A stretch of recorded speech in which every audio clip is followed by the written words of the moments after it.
Bem-vindos a mais um episódio do Zica do Bem. Hoje o papo é sobre identidade, diagnóstico e propósito. E hoje a nossa convidada é Renata Garzon, pedagoga, neuropsicopedagoga, intérprete de Libras, professora, especialista em educação especial e palestrante que leva esperança para muitas famílias no Brasil inteiro.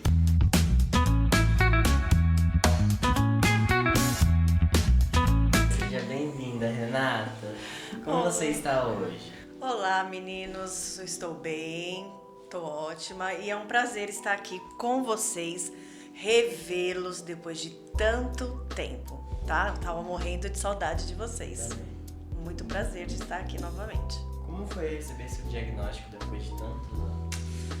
Olha, não foi fácil.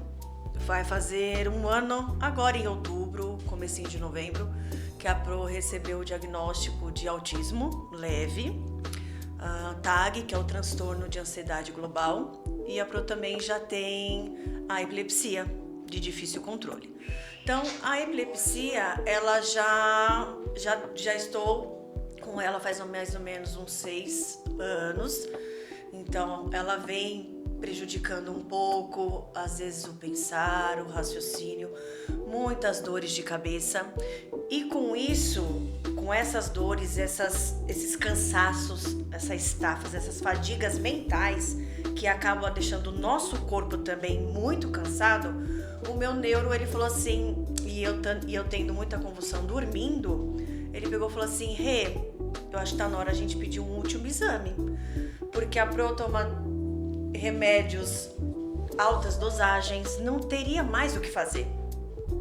Então eu fiz os testes neuropsicológicos, que foram praticamente durante 6 a 7 meses, e aí deu o autismo, a mais o que eu acabei de falar. E quando ele veio, mas foi um alívio tão grande, que eu consegui reviver, colocar na minha mente e voltar lá quando eu era pequena, com muitas coisas que eu falei, realmente eu tinha, porque nós já nascemos, né, com autismo, nós não pegamos o autismo do nada, mas nós já nascemos. Então essas características vêm desde pequena. O que mudou na sua vida ao reconhecer que era autista? Olha, não mudou muita coisa para mim, porque pela Pro também ter feito neuropsicopedagogia, que foi aonde nos estudos nós conseguimos ver testes, transtornos, e a partir desses estudos eu fui entendendo mais sobre o autismo, e na sala de aula tinha muitos alunos, né, que apresentavam diversos transtornos e déficits, e a Pro sempre dava aquela atenção muito especial, isso sempre gostei. Então eu comecei a reparar, e a gente pega e fala assim, mas eu me encaixo nisso, eu me encaixo naquilo. Então pra mim não foi tão difícil, não foi complicado, mas olhar o em volta e olhar e pegar, chegam pra mim e falam, mas você não tem cara de autista. Autista tem cara? Não. Autista tem... O coração do autista é diferente? Não. O cérebro de um autista, ele pode, sim, pensar de uma maneira diferente, porque nós temos, né, a criatividade, o raciocínio, o hiperfoco ou o hipofoco, mas nós não somos. É igual assim, coloquem pra mim a mão de vocês na frente. A mão aqui. Olhem para os dedos de vocês. São iguais? Não. Mas se ficar sem um, perde? Acontece alguma coisa? Sim. Então, cada um deles, por serem diferentes, tem a sua importância. Então, é a mesma coisa comigo. Para mim, não mudou nada. Mas o fato de alguém chegar e falar assim, mas você não tem cara de autista. Aí é onde você tem que falar assim, mas o autismo não tem cara. Não tem cara. E você, Lógico que nós sabemos sim que o transtorno do espectro autista ele tem os níveis, tem níveis que nós só de olharmos a criança, lógico, pequenininha, os trejeitos, tem algumas especificidades, sim. Mas o autista, principalmente quando nós descobrimos adultos, não tem. Quando vocês já tiveram, que foram, né, foi o meu aluno, dançou, fiz danças e tudo.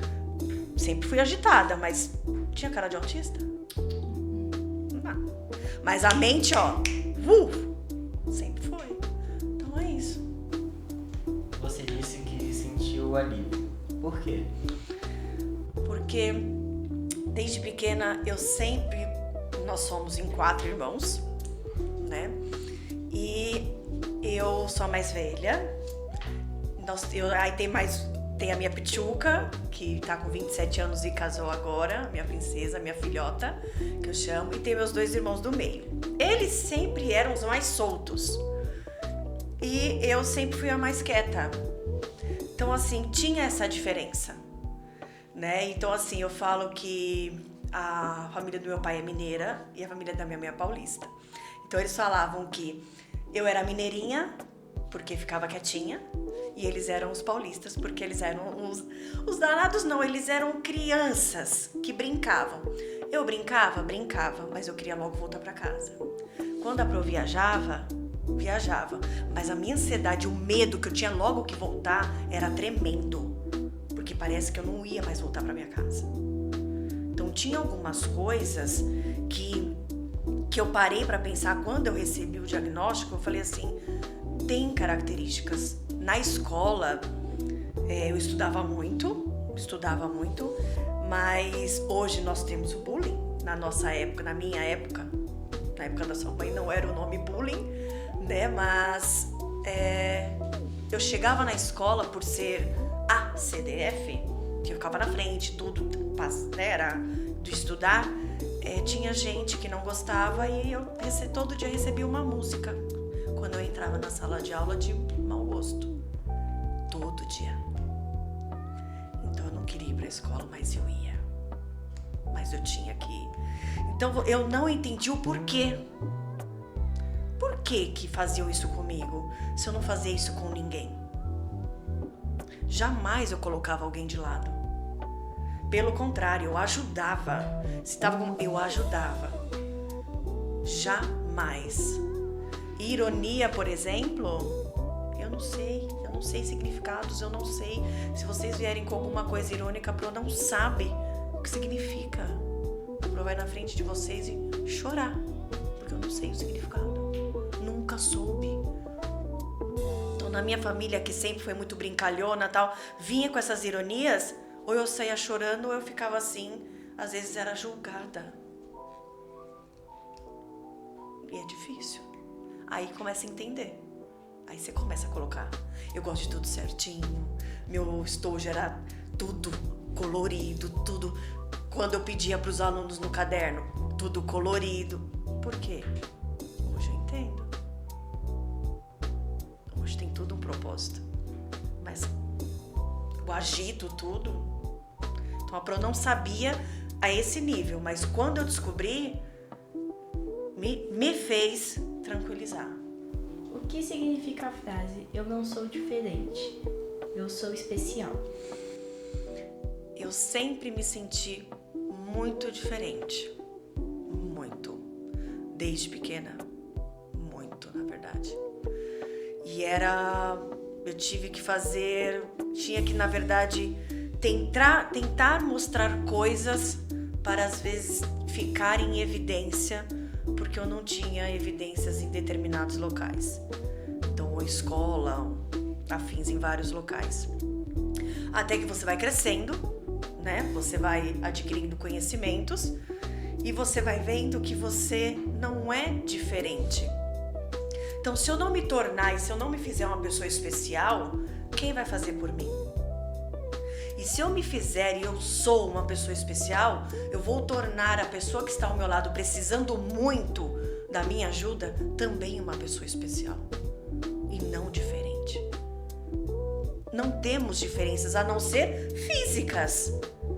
Mas cada um tem o seu toque especial, sua fala especial, o seu jeito de pensar, de agir.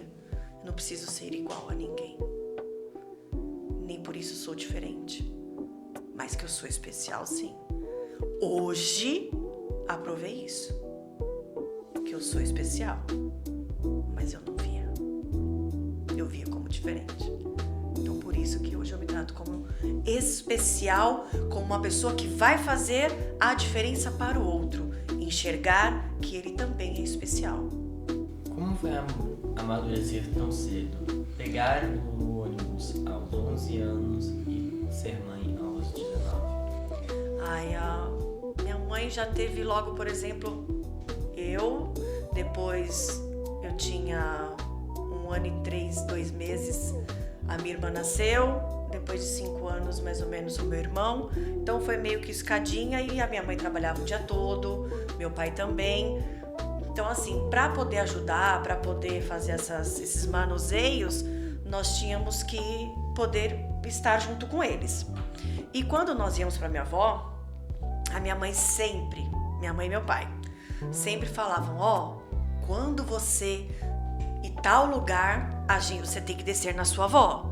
E toda vez que a gente ia para lá, que eu já estava maior, com 9, 10 anos, a minha irmã e eu, nós íamos junto com eles falavam, vocês que vão avisar o ponto, pra gente poder dar sinal, porque ia todo domingo na casa da minha bisavó, a gente chamava de vó, que era aquela casa de domingo gostoso, bolo, o almoço da casa da avó. Até então que nós pedimos e nós queríamos muito ir pra nossa avó. E a minha mãe fez, antigamente, na minha casa não tinha um telefone, era aqueles orelhão, sabe, orelhão de esquina? O nosso era assim. A minha avó tinha, então a minha mãe colocava nós no ônibus, e ia pra lá e avisava a minha avó. Minha avó ia pro ponto. E nós sabíamos que aonde tinha que descer, só que eu já ficava ligada nos 320, 330, 440, 550, porque eu tinha que estar focada, eu não podia perder o ponto. Então, assim, eu já levantava antes da hora, eu já ficava lá pra querer apertar o botão. Eu sou agitada pra isso, eu gosto de fazer as coisas primeiro. Então, foi isso. E foi até aos poucos, a minha avó depois esperava na esquina e depois dentro, e aí foi indo. Aí, quando a Pro terminou o colegial, que eu terminei cedo, que antes não tinha essa coisa de idade, então eu terminei fazendo 17 anos. Aí a Pro já começou a trabalhar. Logo em seguida, a Pro já começou a trabalhar em creche. Fiz enfermagem e aí quando eu descobri que eu estava grávida com 18 anos, eu estava fazendo enfermagem. E aí eu terminei a parte de auxiliar de enfermagem e aí eu fui ter meu filho. Mas por que hoje, graças a Deus, meu filho já está com 23 anos, vai fazer 23, e eu não me arrependo de nada, porque eu tinha uma estabilidade. Eu tinha os meus pais e eu tinha os avós do meu filho para estar junto comigo. Então, meu filho nasceu, minha mãe, gente, tinha 38 anos, minha mãe me teve com 19 também. Então, minha mãe tinha 38 quando meu filho nasceu. Minha mãe andava com ele, parecia que era filho dela. Todo mundo novo. Então, não tive mais, e agora ele vai fazer 23 anos. E aí nós vamos amadurecendo com todas as coisas que a vida vai nos mostrando. Obstáculos, certezas, incertezas, e assim a gente vai indo.